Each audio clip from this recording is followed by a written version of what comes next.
Hey everyone, this is Graham. It is April 2024. Wanted to give you a quick update on the San Luis Obispo County real estate market. As far as inventory, we currently have 337 single-family homes on the market as of today. There's another 39 condos or townhomes as well. Now you break that down by city and you see a lot fewer homes available by city. There's 39 in San Luis, 20 in Pismo, less than 10 in Los Osos, 28 in Paso, so on and so forth. Since the beginning of the year, the number of active listings has been pretty flat. We have seen a little bit of actually a decline by about 5% year over year from inventory a year ago. Now, going into summertime, we're expecting to see the number of active listings hitting the market increase, although typically the number of homes in escrow also increases when it's a busier time of kind of the sales season. As far as the marketing time, the median number of days on market before a home goes into escrow is only 12 days. That means that half are going into escrow sooner and half are taking longer to have an accepted purchase agreement. The average number of days is closer to 45. Now that's going to take into account those homes that are overpriced and maybe are sitting on the market for months and months, and or to a lesser extent, new construction where the home may not be finished yet and the developer starts marketing it well before the completion date. But overall, homes that are priced well and that look, reasonable or in reasonable condition are going into escrow within the first couple weeks of being on the market. Now, interest rates are just over 7%. I was quoted 7 1/8 by a local lender, and that's for someone that's owner occupied, has 20% down, has pretty good credit, and that's at 0 points. It is still a situation where buyers can buy their rate down. That's a conversation that buyers need to have with their lender, see what makes the most sense, and go from there.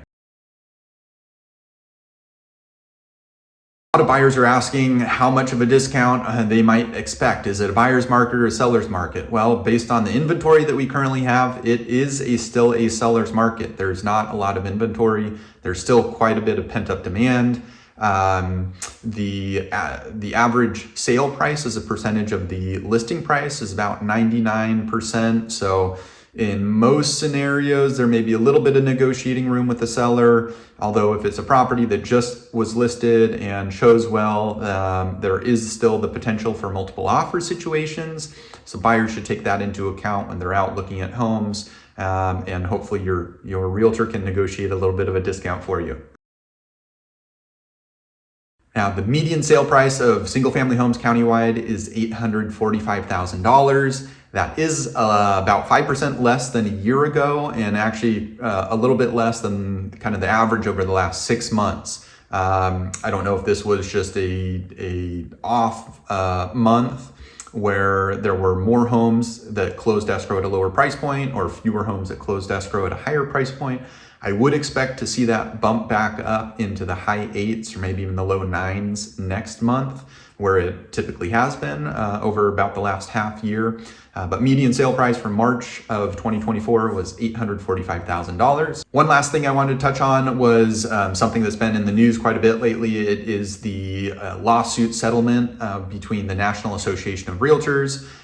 They have settled this lawsuit surrounding commissions, and they are paying $418 million over the next 4 years. As part of this settlement, there's some policy changes as well.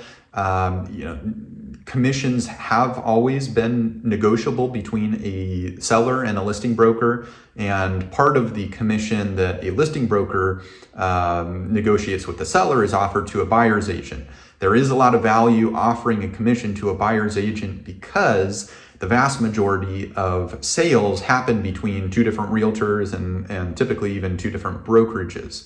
So there's some incentive for buyer's agents to show their buyers these properties that are being sold. Now, the policy change that will go into effect is that on the multiple listing service, typically right now we publish what the cooperating broker commission is. Oftentimes that is 2.5%. Now, going forward after July, that is going to go away. that there will be no commission published on these multiple listing services. It could change the way, real estate is transacted. I'm not expecting a huge change here because the caveat is for buyers will need to have a written buyer-broker agreement with their agent before they go out showing homes.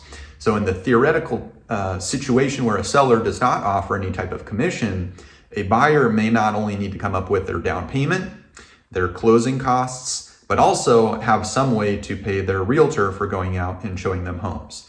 Going back to the incentive provided, most realtors they're not making their commission or any type of paycheck until the deal closes. So at least locally, there are not many bad actors. Realtors want to work together. Obviously, we have a fiduciary responsibility to our clients, but there's a general incentive to work together, and the hope is ending with a win-win scenario where both the buyer and the seller are happy. They feel like they got a fair price and are happy to move along to the next chapter of their life. If you have any questions, I hopefully can answer some of your questions. I always love talking about real estate. Please don't hesitate to reach out if you want to talk shop. Whether you're a buyer, a seller, or an investor, I do have a lot of investing experience, both personally and helping those kind of figure out how to build wealth longer term. Until next month, enjoy your day. Take care.